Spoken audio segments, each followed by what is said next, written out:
Salut les amis, petite présentation de la Jaguar avant qu'elle soit vendue.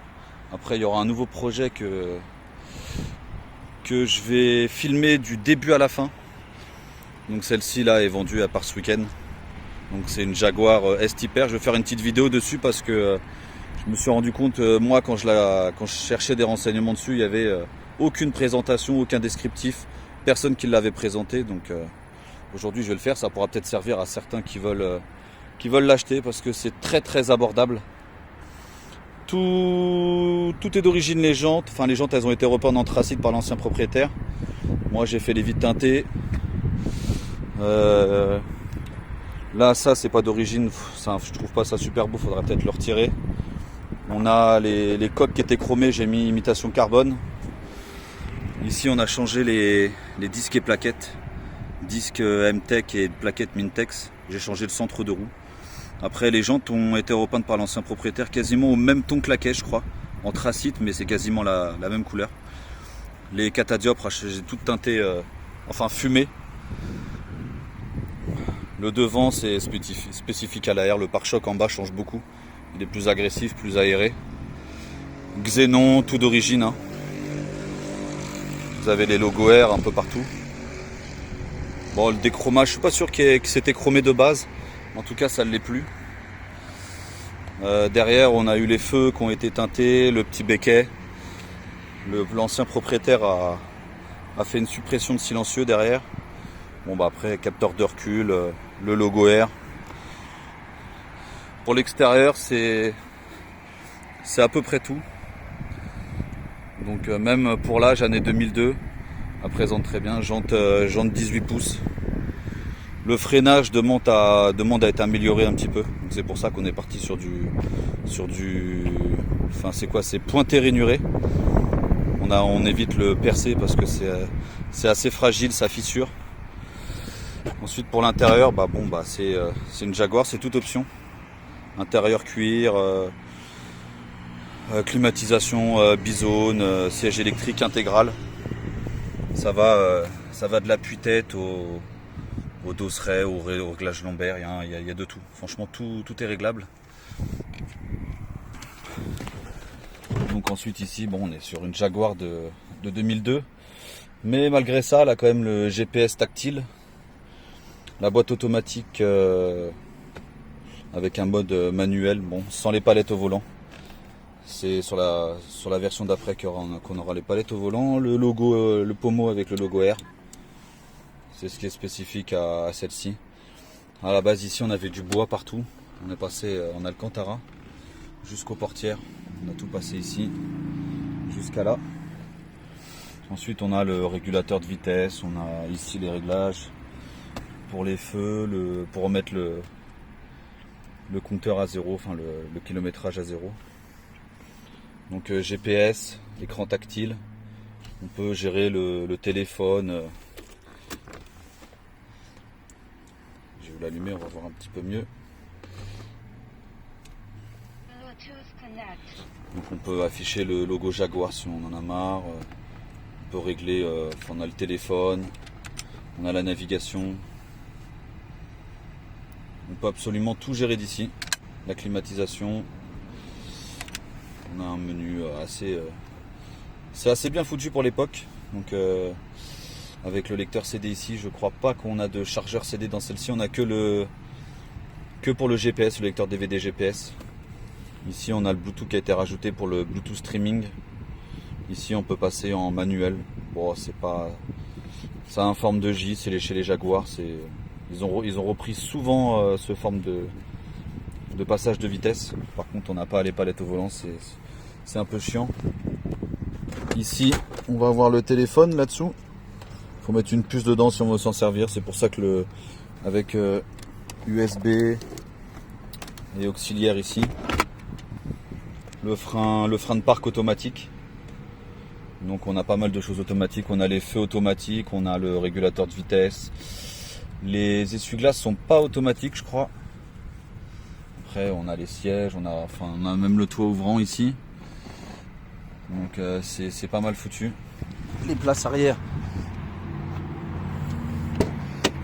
Les places arrière sont pas mal. Bon là le siège est reculé parce qu'automatiquement il recule et le volant se lève. On a un accoudoir central. Donc non, il y a de la place. Bon là c'est reculé à fond devant, donc on se rend pas compte. Après on a le coffre automatique. Bon il y a du bordel dedans, je vais pas vous le montrer. Donc c'est plutôt bien foutu pour l'année.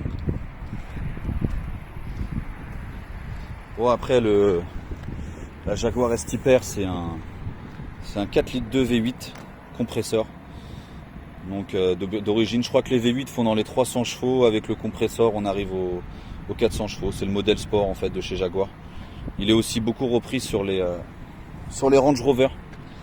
On retrouve beaucoup le V8 compresseur. Et la version d'après, ils sont passés en 5 litres compresseur qu'on retrouve sur les XKR, XKRS et tous les modèles d'après. Et ils seront repris aussi sur les Range Rover SRV. Ça reste le même moteur que moteur Jaguar, Range Rover, c'est la même base. Hein, ils partagent les mêmes moteurs. Donc là, il y a juste une admission de mise. On entend beaucoup plus le compresseur. Ça libère un peu. C'est vachement bridé par l'admission d'origine. C'est plein de tubes qui partent pour brider l'air, etc. Donc c'est vachement bridé. Après voilà, c'est un moteur assez costaud. Hein. Les occasions, on les trouve entre 150 000 et 300 000 km. Donc c'est là qu'on se rend compte que c'est très très fiable. Il suffit juste de faire l'entretien, la vidange et entretenir le compresseur. Je crois qu'il y a une manip à faire. Pour changer l'huile du compresseur. Faire attention à la boîte automatique aussi. La boîte automatique c'est une ZF HP 6. Et faut regarder beaucoup l'entretien qui a été fait dessus. Ça se vidange, ça s'entretient. C'est assez onéreux, mais ça à faire tous les entre 80 000 et 120 000. C'est toujours mieux de le faire. Après en entretien c'est assez simple. Hein. Les freins m'ont pas coûté cher devant. Faut compter. Là l'avant faut compter à peu près 280 € pour ce genre de disque. C'est pas très onéreux. Enfin si on se débrouille bien, si on recherche bien. Chez MTech en tout cas ça coûte pas cher avec des plaquettes Mintex qui coûtent à peu près une vingtaine d'euros. Les disques il y en a à peu près pour 230-240 €. Après les vidanges, hein, c'est comme tout véhicule, hein, c'est juste la quantité d'huile qu'on va mettre dedans qui va nous coûter cher ou pas. Et sinon mis à part ça c'est tout. Bon après en termes de suspension c'est pas hyper sportif. C'est très souple quoi, c'est pas rigide quoi. C'est pas un véhicule super dynamique, c'est une bonne GT quoi. Mais sans plus, ça sera tout quoi. Ça a fait 400 chevaux, c'est une propulsion. Donc elles sont sorties que en propulsion. De toute façon toutes les Jaguars sont en propulsion je crois. Je suis même pas sûr que les dernières soient en 4 roues motrices. Après que dire de plus, c'est tout. Hein. Ligne d'échappement d'origine, il y a juste suppression silencieux. Après on peut aller plus loin, mais à mon avis le bruit c'est la mort quoi après. Bon, après on a quelques problèmes ici sur la calandre. Les pattes pètent souvent. Donc ça limite faut le coller.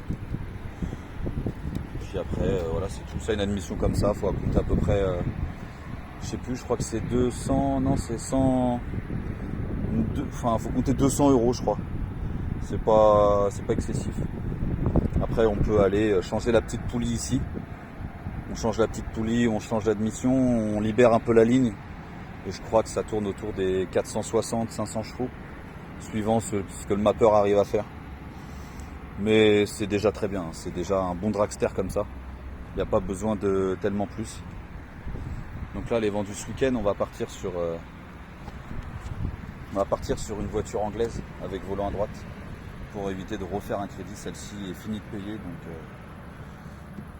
on va partir dans les un peu plus de 10 000 €, ce qui reste pas énorme. Et le prochain projet va être un peu plus abouti, il y aura plus de pièces. Celle-ci, on est très limité en pièces pour les modifications, que ce soit extérieur ou moteur. C'est pas très répandu, donc on a du mal à trouver des pièces. Et la prochaine, ça sera une BMW, volant à droite, que je vais faire importer par UK Auto, là, qui s'occupe d'aller chercher des véhicules en Angleterre. Et là par contre on va faire un vrai truc parce qu'il y aura tout ce qui est esthétique et moteur que je filmerai à chaque fois par étape. Au moins ça fera un petit truc, ça c'est pas mal comme projet. Donc voilà, ceux qui voulaient des renseignements sur les S-Typer, tout ça, c'est un 4 litres de V8 compresseur, propulsion, boîte automatique à... Le moteur en soi est très costaud, il faut juste regarder l'entretien de la boîte. Moi c'est ce que j'ai fait. C'est la seule chose à vérifier au moment de l'achat. Voilà les amis, prochaine vidéo bientôt, dès qu'on recevra la nouvelle. Celle-ci part ce week-end. C'était la dernière vidéo pour celle-ci. Je vous souhaite à tous une bonne semaine et je vous dis à la prochaine.